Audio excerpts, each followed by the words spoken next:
Ultragarso bangomis, kurių žmonės negirdi, galima stebėti mažo žmogaus augimą ir vystimąsi visus 9 mėnesius. Jokia naujiena, kad tiesiog per pilvo sieną galima pažvelgti į dar negimusio kūdikio pasaulį, žinoti jo lytį, svorį, nuspėti įgimtas ligas ir net matyti jo nuotaikas bei veido bruožus. Galima matyti ir širdį, tokiais pjūviais, kur nie skulptorius ar juvelyras nepajėgtų jos taip išrodyti, kad ją pamatytume ar galėtume pagydyti. Galima pastebėti net ir aguonos dydžio piktos ligos užuomazgą, užbėgti laiku už akių ir galbūt taip išgelbėti gyvybę. Tai ultragarsas, neskausmingas, nekenksmingas šiuolaikinės diagnostikos būdas, naudojamas dar tik apie 50 metų, tapęs daugeliu medicinos sričių tikrąja ta žodžio prasme akimis. 21 amžiuje nebestebina, jog medikams tai vienas svarbesnių tyrimo įrankių įgalinančių pažvelgti į žmogaus gelmes. Kaip tai veikia? Ultragarso bangos yra nukreipiamos į kūną, jos atsispindi nuo įvairaus tankio audinių skirtingai ir atkeliavę atgal yra apdorojamos, o pagal gautą informaciją kompiuteryje mes matome suformuotą organo vaizdą. Profesorius Renaldas Jurkevičius sako, jog šiuolaikinė aparatūra jau seniai nebeprimena anų echoskopų, kur tarsi šešėlių teatre gydytojas turėdavo įžvelgti ligą. Širdis yra toks organas, kurį turi tirti, kurį turi apžiūrėti judantį, nes jį visą gyvenimą plaka, visą gyvenimą susitraukinėja, kiekvieną sekundę keičia savo padėtį, tad tie patys vožtuvai juda be perstojo. Tai tas mūsų tyrimas skiriasi nuo kitų radiologinių tyrimų tuo, kad mes žiūrime judančią širdį. Ir tai yra svarbu, kaip tas judesys yra, ne tik taip, kokio dydžio ta širdis yra, bet kaip jį juda, kaip kraujas teka širdį, tai yra svarbu. Ir tą mes matom. Šis širdies ultragarsinis tyrimas yra svarbus be galo pacientams sergantiems širdies liga. Ir lai neįsižeidžia tie gydytojai, kurie neturi galimybės pažiūrėti į širdį iš vidaus. Mano galva, konsultuoti pacientą sergantį širdies liga, nepažiūrėjus, kaip atrodo jo širdis iš vidaus, tai yra vos ne tas pats, kas pacientą konsultuoti telefonu. Tai, ką mes dabar galim tiesiog pačiupinėti, kaip tas vožtuvas atrodo, jis sustorėjęs, nesustorėjęs, tai labai sunku pavadinti šešėlių mokslu. Tai jau yra kažkas žymiai daugiau. Kuo nestebuklai? Galime pamatyti žmogaus širdį trimatėje erdvėje, galime ją sustabdyti ir rekonstruoti. Tokios galimybės dabar 21 amžiuje. Širdžiai galime padėti, kai ji patenka į profesionalų rankas. Ji gali būti progresyviai šiuolaikiškiausiais būdais gydoma, bet tam, kad įvyktų stebuklas, reikia ne tik medikų pastangų. Būtina mums patiems suvokti, kaip ją saugoti.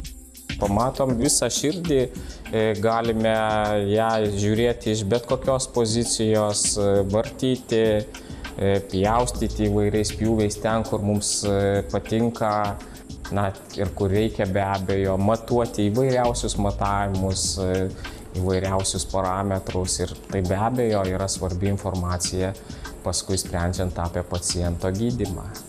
Profesorius priduria, kad regimi žmogaus vidaus organų vaizdai ir patologijos ne vieną 10 metų dirbančiam specialistui įsimena kaip daugeliui mūsų žmogaus veidas, kaip architektui formos, gamtininkui augalų rūšys. Tai profesijos specifika ir ypatybė. Profesijos beje kaip ir daugelio nebylius tyrimus atliekančių medikų, kurių mes pacientai dažnai nematome, bet be kurių nebūtų nei medicinos pažangos, laiku ir taikliai pastebėtos ligos. Kai ateina pacientas jau ne pirmą kartą, sunkiau jį atpažįsti iš veido, nei pasižiūrėjęs į ekraną į jo širdį, nes pacientas serga tam tikrą ligą, tau įstringa tas vaizdas ir būtent iš to vaizdo tu atpažįsti pacientą.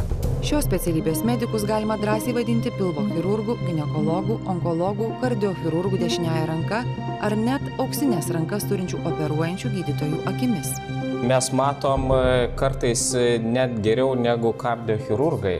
Operacijos metu jie taip pat puikiai mato atsidarę širdį, bet jie mato jau sustabdytą širdį, kai ji neplaka. O mes matome skirtingai nuo kardiochirurgų beveik viską taip pat, realiam vaizde, netgi trimatį vaizdą, tuos pačius vožtuvus, bet tada, kai širdis juda. Yra dalis ligų, kurias mes diagnozuojam elektrokardiografijos pagalba, yra dalis ligų, kurias turim žiūrėti kaip tie vožtuvai atrodo, ar neįplyšęs kažkur miokardas ir panašiai, nes yra dalis ligų, kurios, tarkim, ritmo sutrikimai, tai yra daugiau elektriniai dalykai. Miokardo infarkto komplikacijoms diagnozuoti, jeigu ten būna plyšimas širdies raumens ar nuplyšęs mitralinis vožtuvas, tada tai jau yra pirmas ir lengviausiai prieinamas tyrimo metodas. Vilniaus universiteto onkologijos instituto intervencinės echoskopijos ir ultragarsinės diagnostikos skyriaus koridoriai. Aurelija Masiulionienė, gydytoja echoskopuotoja, dirbanti čia daugiau nei 20 metų. Čia vizito laukiama nerame širdimi, o išeinama iš šios kabineto arba liaudiškai tariant link atsparnų, arba su tikru žinojimu, kad nuo šiol gyventi reikės šiek tiek kitaip.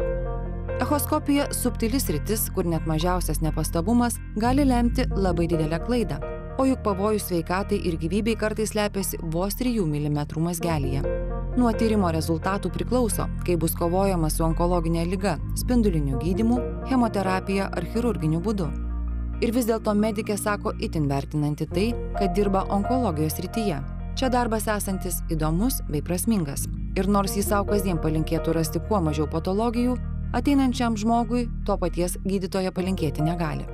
Gal geriau rasti patį mažiausią dalyką. Ir nepamatyti to, kad, reiškia, pats jau tada žinai, kad gali atsisveikinti su žmogum ar sekančią dieną ar po savaitės. Nes tai iš tikrųjų psichiškai šiek tiek krauna.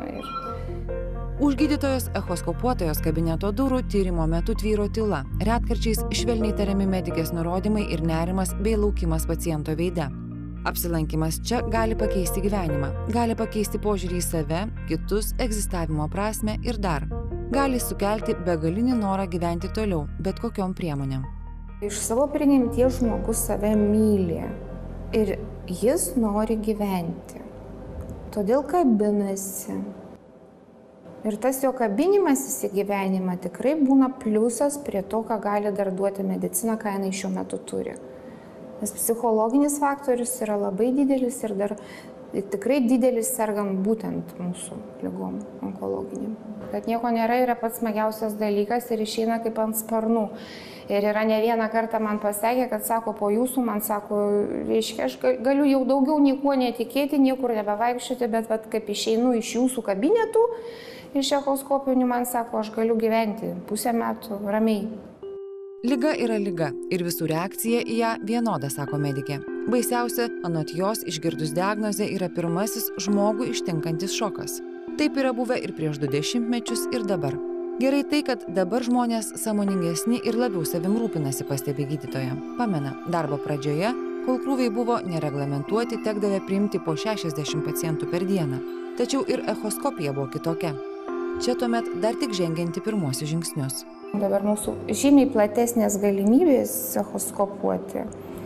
Echoskopuojam visus limfmazgius, smulkės visokias dalelytės, odos darinius, viską. Tada kažkaip tai buvo paprasčiau.